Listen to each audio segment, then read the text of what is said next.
Everyone, आप सभी का स्वागत है आपके अपने चैनल ज्ञानोज्वल स्टडी में। आज हम विलोम शब्द पढ़ेंगे। वो विलोम शब्द जो कि आप बचपन से पढ़ते हुए आ रहे हैं, छोटी क्लासों से ही आपको विलोम शब्द बताए जाते हैं।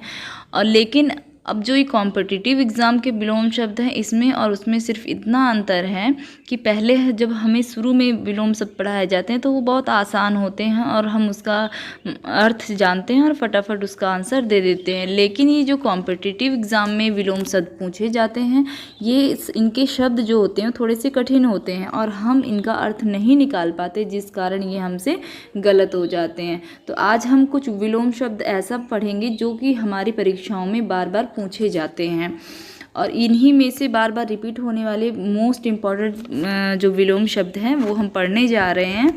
और आज अगर आप इन विलोम शब्दों को पढ़ लेते हैं, फिर उसके बाद आपको ये कभी नहीं भूलेंगे, इसकी गारंटी मैं लेती हूँ। तो चलिए क्लास को शुरू करते हैं। और ये आप ये मत समझिएगा कि किसी स्पेशल एक एग्ज़ाम के लिए, ये ऐसे विलोम शब्द हैं जो अक्सर सभी परीक्षाओं में, जो जिसमें भी हिंदी आती है, सभी में पूछे ही जाते हैं। तो चलिए क्लास को शुरू करते हैं। चैनल को अगर पहली बार चैनल पर आए हैं तो चैनल को सब्सक्राइब कर दें और बेल आइकन भी दबा देना, ताकि आने वाली वीडियोस अगर मैं कोई डालूं तो वो आपको मिल जाए। अगर आप हिंदी की तैयारी कर रहे हैं तो फिर ये चैनल आप ही के लिए है। चलिए क्लास को शुरू करते हैं। तो पहला हमारा शब्द है सुलभ। सुलभ का क्या होता है? दुर्लभ। सुलभ का अर्थ होता है जो कि हमें आसानी से मिल सके। हेलो एवरीवन, आप सभी का स्वागत है आपके अपने चैनल ज्ञानोज्वल स्टडी में। आज हम विलोम शब्द के बारे में पढ़ेंगे। विलोम शब्द के बारे में आपने पहले भी पढ़ा होगा, लेकिन ये जो मोस्ट इम्पॉर्टेंट विलोम शब्द जो कि बार बार परीक्षाओं में पूछे जाते हैं, आज हम उन्हीं के बारे में जानेंगे और हम इस प्रकार से पढ़ेंगे इनको, ताकि ये आगे आपको याद हो जाएं और आपको पढ़ने में, इसको समझने में कोई दिक्कत ना हो। विलोम शब्द सभी को पता है, विलोम का अर्थ होता है विपरीत। लेकिन विलोम शब्द का हमें जब इसका मीनिंग ही नहीं पता होगा, जब हमें इसका अर्थ ही नहीं पता होगा, तो हम उसका विपरीत अर्थ कैसे निकाल पाएंगे? समस्या हमको सिर्फ यहीं पर आती है। ऐसा नहीं है कि कोई विलोम नहीं बता पाए। अगर हम किसी का अर्थ क्लियर कर दें आपको, तो उसका विलोम आप हमें आसानी से बता देंगे। लेकिन जब आपको अर्थ ही क्लियर नहीं रहेगा, उसका अर्थ ही नहीं आता रहेगा, तो आप विलोम शब्द कैसे बता पाएंगे? अब इस समस्या से हमें निकलने के लिए हमें करना क्या होगा? तो इसके लिए हमें ज़्यादा से ज़्यादा शब्दों की प्रैक्टिस करनी होगी और उन्हीं शब्दों को, विलोम शब्दों को आप पढ़िए जो कि परीक्षा की दृष्टि से महत्वपूर्ण है। विलोम शब्दों की तो पूरी लिस्ट है, बहुत सारे विलोम शब्द हैं। तो हमें क्या पढ़ना है? हमें वही पढ़ना है जो कि परीक्षाओं में बार बार पूछे जाते हैं। तो चलिए कुछ ऐसे ही मोस्ट इम्पॉर्टेंट विलोम शब्द की लिस्ट मेरे पास है और चलो हम इसको फटाफट से समझ लेते हैं। अगर आप इसको पूरा वीडियो को देख लेते हैं तो आपके काफ़ी सारे विलोम शब्द, 50 विलोम शब्द हैं इसमें, जो कि आपको तैयार हो जाएंगे। तो चलिए, अगर आप चैनल पर नए हैं तो चैनल को सब्सक्राइब कर दीजिए और वीडियो को लाइक कर देना। बेल आइकन ज़रूर दबा दीजिएगा ताकि आने वाली वीडियोस आपको टाइम पर मिल सके। तो चलिए अब क्लास को शुरू करते हैं। तो पहला शब्द है हमारा सुलभ। सुलभ का क्या अर्थ होता है? सुलभ का अर्थ होता है आसानी से जो हमें प्राप्त हो सके। और दुर्लभ का क्या अर्थ होता है? दुर्लभ का अर्थ होता है जिसको प्राप्त करने में कठिनाई हो। तो अगला है हमारा दीर्घायु। दीर्घायु का अर्थ होता है हमारा लंबी आयु। दीर्घायु के यानी कि जिसकी उम्र लंबी हो, और अल्पायु यानी जिसकी उम्र कम हो। अगला है व्यष्टि। व्यष्टि का अर्थ होता है सूक्ष्म, एक इकाई, सूक्ष्म छोटी इकाई। व्यष्टि होता है समष्टि, यानी कि एक इकाई का बड़ा भाग समष्टि कहलाता है। अगला है उपमेय। उपमेय और उपमान अक्सर परीक्षाओं में पूछा जाता है। तो उपमेय का अर्थ होता है वह वस्तु जो दूसरे के समान बताई गई हो, यानी कि जैसे चंद्रमा जो है, चंद्रमा के समान क्या बताया गया? तो मुख, चंद्रमा के समान मुख, चंद्रमुख, यानी कि किसके समान है? चंद्रमा के। तो चंद्रमा जो है वो उपमान है हमारा, और चंद्रमा जो है वो उपमान है, और वो मुख जो है वो उपमेय है। जिसके समान बताया गया हो वो क्या होता है? उपमेय होता है। अगला प्रश्न है हमारा सहयोगी। जो सहयोग करने वाला, यानी कि कोई हमें सहयोगी यानी कि हेल्प करके, जैसे सहयोग जो हेल्प करे इस तरीके का कोई हो तो वो सहयोगी होगा। और जो प्रतियोगी, जो सहयोग के विपरीत हो, तो उसको क्या बोलते हैं? प्रतियोगी बोलते हैं। अगला है छठा हमारा जोड़। जोड़ यानी कि प्लस करना, इकट्ठा करना। और घटाओ, इसको तो आप जानते हैं, घटाओ यानी कि अलग गाँव की बात, ठीक है। अगला प्रश्न है, अगला है हमारा तृष्णा। तृष्णा का अर्थ होता है, तृष्णा मीन्स होता है, तृष्णा का अर्थ होता है प्यासा, और वितृष्णा यानी कि जो प्यासा ना हो। अगला है हमारा निश्चित। निश्चित का अर्थ होता है जो फिक्स हो, और विहित जो निश्चित ना हो, उसे क्या बोलेंगे, विहित। निश्चित का विपरीत होता है विहित। अगला प्रश्न है, अगला नंबर जो है 9वां है हमारा जंगम। जंगम का अर्थ होता है जो एक स्थान से दूसरे स्थान पर चलकर जा सके, जाने वाला क्या होता है, जंगम होता है।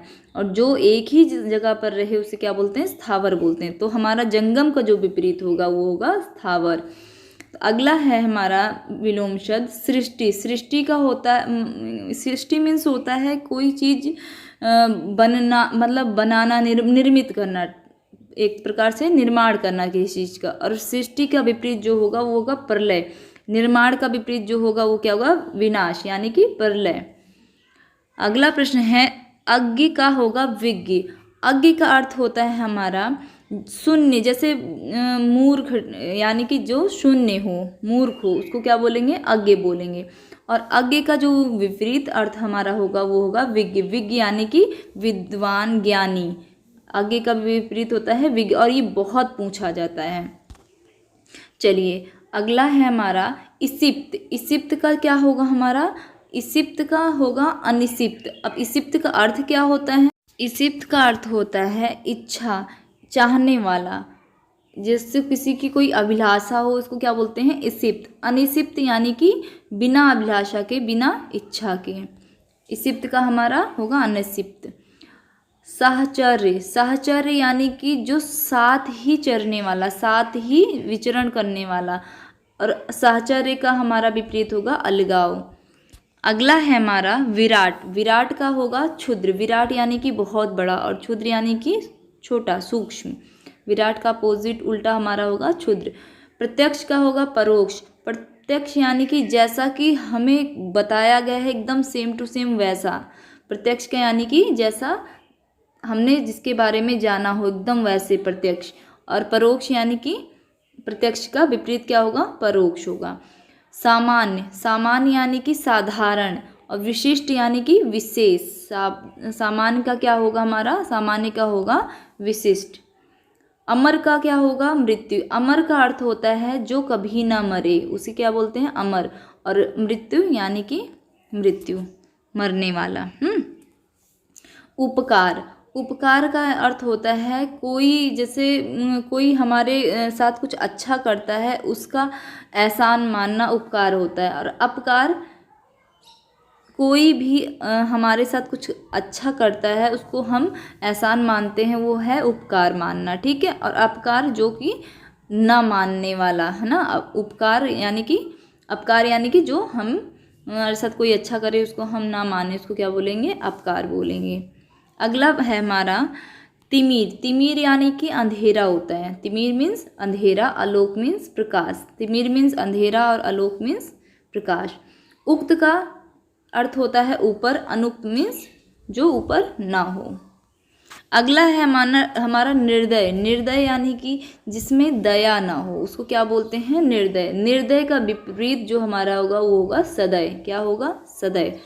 अगला है उन्मीलन। उन्मीलन यानी कि किसी को जड़ से, जैसे उन्मीलन का अर्थ होता है, कैसे बताएं आपको,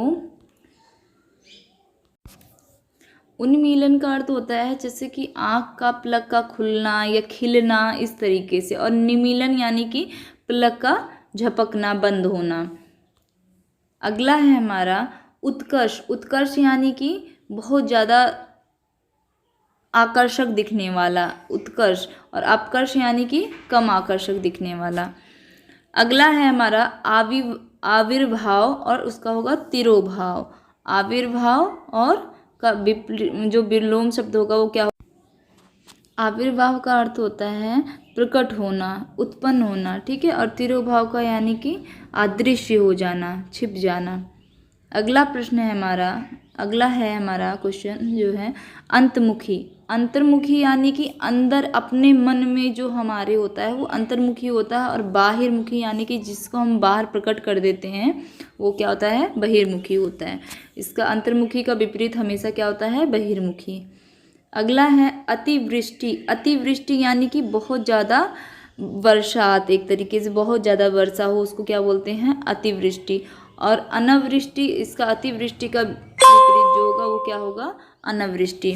संयोग, संयोग का यानी कि जुड़ना, मिलना। संयोग मीन्स मिलना और वियोग मीन्स अलग होना। अगला है राजा। राजा का विपरीत क्या होगा, रंक। आकाश का विपरीत होगा पाताल। आकाश का अर्थ होता है जो आसमान है, और पाताल यानी कि धरती के नीचे का स्थान। अगला है सगुण का होगा निर्गुण। सगुण अर्थात जिसमें कोई गुण हो, गुण वाला क्या होगा, गुण वाला को हम बोलेंगे सगुण, और सगुण का विपरीत होता है निर्गुण। अगला है अपशकुन। अपशकुन यानी कि जो शुभ कुछ ना हो उसको क्या बोलते हैं, अपशकुन बोलते हैं। और शकुन यानी कि जो शुभ हो, जो शुभ हो उसको शकुन बोलेंगे, और जो अपशकुन जो शुभ ना हो। अथ का इति। अथ यानी कि होता है किसी चीज़ की शुरुआत होना। अथ का होता है शुरुआत, और अथ का जो इति होता है यानी कि पूर्ण हो गया। कोई कार्य अगर पूर्ण हो जाता है तो वो इति होता है। अथ यानी कि शुरुआत, इति यानी कि अंत। अगला है कृतज्ञ का होता है अपने प्रति किए गए कोई नेक कार्य के प्रति क्या उपकार मानना, ठीक है। कृतज्ञ का होता है अपने प्रति किए गए कोई नेक कार्य का उपकार, और कृतघ्न जो कि अपने लिए किए गए जो नेक कार्य है, अगर अपने प्रति किसी ने नेक कार्य किया उसका जो हम नहीं मानते हैं नेकी, तो उसको क्या बोलते हैं, कृतघ्न बोलते हैं। अगला है संकीर्ण। संकीर्ण यानी कि बहुत ही ज़्यादा सकरा, बहुत ही ज़्यादा कंजेस्टेड। और विस्तीर्ण यानी कि खुला खुला। अगला है सापेक्ष। सापेक्ष का अर्थ होता है किसी के, जैसे कि किसी अन्य की तुलना में। सापेक्ष का यानी कि किसी अन्य की तुलना में। और निरपेक्ष का यानी कि कोई जैसे मौलिक, जिसकी कोई तुलना ना हो उसको क्या बोलेंगे, हम निरपेक्ष बोलेंगे। अगला है विग्रह का होगा संधि। विग्रह यानी कि आप जानते हैं विग्रह मीन्स अलग अलग करना, ठीक है। विग्रह यानी कि जो कि जैसे अलग करना, और संधि का अर्थ होगा जोड़ना। तो विग्रह का अपोजिट क्या होगा, उल्टा क्या होगा, संधि। समाज का यहाँ समाज नहीं है, समास होगा। समास का क्या होगा, व्यास। समास है, समास का होगा व्यास। समास यानी कि जो कि कई शब्दों को जैसे जोड़ने का काम होता है वो समास होता है, और जो फैला हुआ हो काफ़ी तो उसको क्या कहते हैं, व्यास कहते हैं। तो समास का अपोजिट हमारा होगा व्यास। अगला है यथार्थ। यथार्थ का होता है जैसा कि हमें कहा गया हो, सेम टू सेम, एकदम वैसा। और आदर्श यानी कि मॉडल, किसी की जो प्रतिमान, उसको बोलते हैं यथार्थ का।